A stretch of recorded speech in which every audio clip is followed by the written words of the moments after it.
गांधी परिवार अशोक गहलोत को प्रेसिडेंट बनाने में इंटरेस्टेड? अशोक गहलोत मुख्यमंत्री बने रहने में इंटरेस्टेड? क्या अशोक गहलोत साबित होंगे कांग्रेस के रिलक्टेंट प्रेसिडेंट?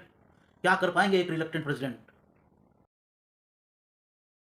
साथियों नमस्कार। आज के एपिसोड के साथ मैं हाजिर हूं। मेरा नाम कमलकांत है, आप जानते ही हैं। आप मैं उम्मीद करता हूं कि आप मेरे चैनल के सब्सक्राइबर हैं रेगुलर। अगर नहीं हैं, अभी तक नहीं बने हैं, तो बन जाइए। मैं आपको अलग अलग तरह की अलग अलग नज़रियों से खबरें देता हूं और उनसे पहले देता हूं और विश्लेषण के साथ देता हूं। आज हम चर्चा करेंगे कांग्रेस के नए प्रेसिडेंट को लेकर, जिस पर अशोक गहलोत जी का बैठना जो है लगभग तय है, क्योंकि गांधी परिवार उन्हीं की तरफ झुका हुआ है। सवाल ये है कि अशोक गहलोत जी रिलक्टेंट प्रेसिडेंट लग रहे हैं, यानी उनकी इच्छा नहीं है प्रेसिडेंट होने की, लेकिन उनको मजबूरी में वहाँ बिठाया जा रहा है। तो आज तक राजनीति में कभी भी रिलक्टेंट किसी प्रेसिडेंट ने काम कर पाया हो ऐसा दिखता नहीं। किसी भी पद के लिए अगर कोई व्यक्ति रिलक्टेंट है और उनको ज़बरदस्ती बिठाया जाता है तो वो काम नहीं कर पाता है। तो मैंने उनको रिलक्टेंट प्रेसिडेंट कहा। तो ये क्यों कहा? दरअसल पिछले 1-2 दिनों में अशोक गहलोत जी ने ही इसके संकेत दिए। उन्होंने कहा कि मैं प्रेसिडेंट बनने को तैयार हूँ, एक बार राहुल जी को मनाने की कोशिश करूँगा, नहीं माने तो मैं तैयार हूँ बनने को। और फिर उन्होंने एक बात और छोड़ी कि मैं मुख्यमंत्री के साथ साथ, राजस्थान के मुख्यमंत्री हैं वो, कि राजस्थान के मुख्यमंत्री के साथ साथ पार्टी प्रेसिडेंट बनने को तैयार हूँ। यानी उनका जो मोह है वो मुख्यमंत्री पद में ज़्यादा है और पार्टी प्रेसिडेंट होने में कम है। उनकी इस बात को खारिज कर दिया गया। दिग्विजय सिंह ने कुछ पार्टी के जो हैं डॉक्यूमेंट्स उठाए और कहा कि देखिए फलां साल में हमने मना कर दिया था कि एक व्यक्ति के लिए एक ही पद रहेगा, यानी या तो आप मुख्यमंत्री रह सकते हैं या पार्टी प्रेसिडेंट। अब गांधी परिवार के पास कोई दूसरा व्यक्ति इतना करीब नहीं है जिसको वो प्रेसिडेंट बनाना चाहें अशोक गहलोत को छोड़कर। तो अशोक गहलोत को गांधी परिवार की इच्छा के अनुसार प्रेसिडेंट ही बनना पड़ेगा और मुख्यमंत्री का पद उन्हें को छोड़ना पड़ेगा।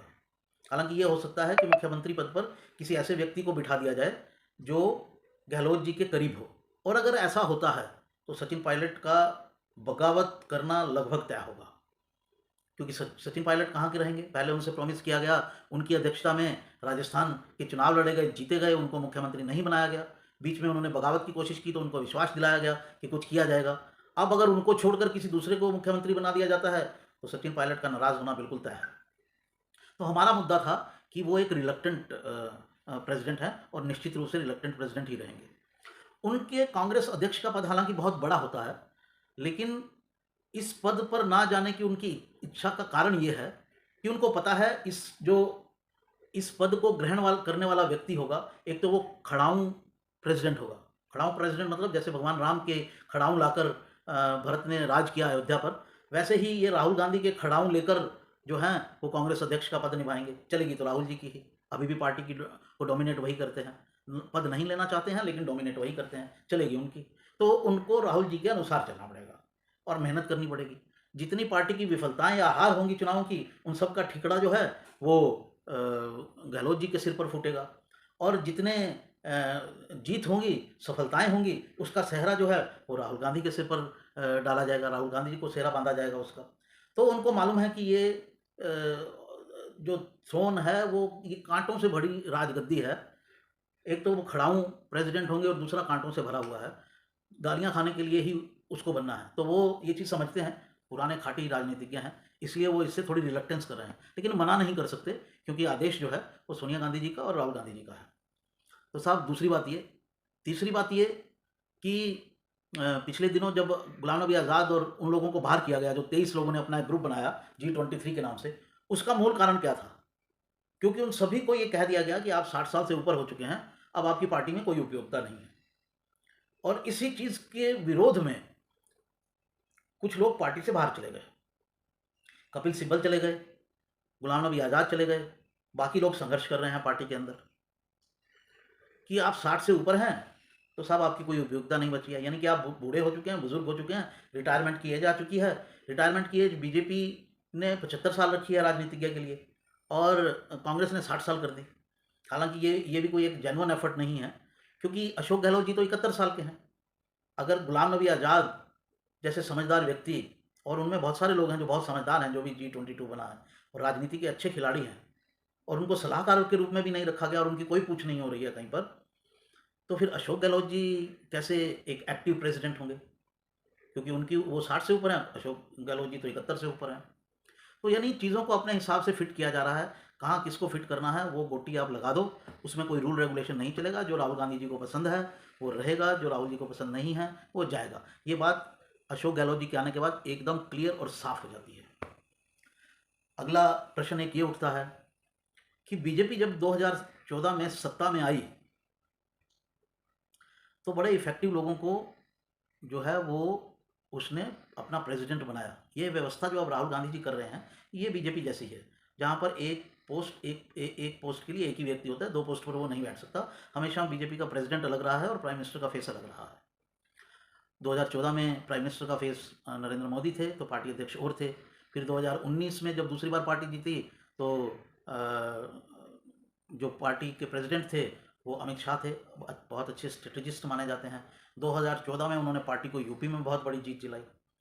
तो एक बड़ा अगर आपको पार्टी को सत्ता में दोबारा लाना है, और ख़ास तौर से कांग्रेस की आज जो स्थिति है गिरी हुई, मतलब पॉलिटिकल अगर स्केल पे देखा जाए तो काफ़ी नीचे की तरफ है, तो उसमें आपको एक बड़ा इफेक्टिव प्रेसिडेंट चाहिए। और राहुल गांधी जी तो ये तय कर चुके हैं कि वो एक अच्छे प्रेसिडेंट साबित नहीं हो सकते, वो इतना टाइम पार्टी को नहीं दे सकते, और इतना जो 24 घंटे लगा रहना पड़ता है पार्टी के लिए, वो इतना समय नहीं दे सकते। ये उनका जो व्यवहार रहा है पिछले कुछ सालों में जब से उनको प्रमोट किया गया है उससे बहुत साफ है। वो हर महीने विदेश जाना चाहते हैं, कुछ दिन रेस्ट लेना चाहते हैं जब भी कोई बड़ी घटना होती है। और ये चीज़ें जो लोग पार्टी छोड़ के गए हैं उन्होंने साफ तौर पर कही भी हैं। गुलाम नबी ने तो बड़े साफ तौर पर कहा है। और जब पार्टी का कोई इंसाइडर कुछ बातें बोलता है तो स्पेकुलेशन का कोई स्कोप नहीं रह जाता है। तो राहुल गांधी तो उनको ठीक से गाइड भी नहीं कर पाएंगे। पार्टी ऑर्गेनाइजेशन को ठीक करने का काम जो है वो गहलोत का ही होगा, चाहे उसका सेहरा बांधने को मिले या नहीं मिले। तो अशोक गहलोत जी क्या खुद इस बहुत बड़े ऑर्गेनाइजेशन के आदमी रहे हैं क्या?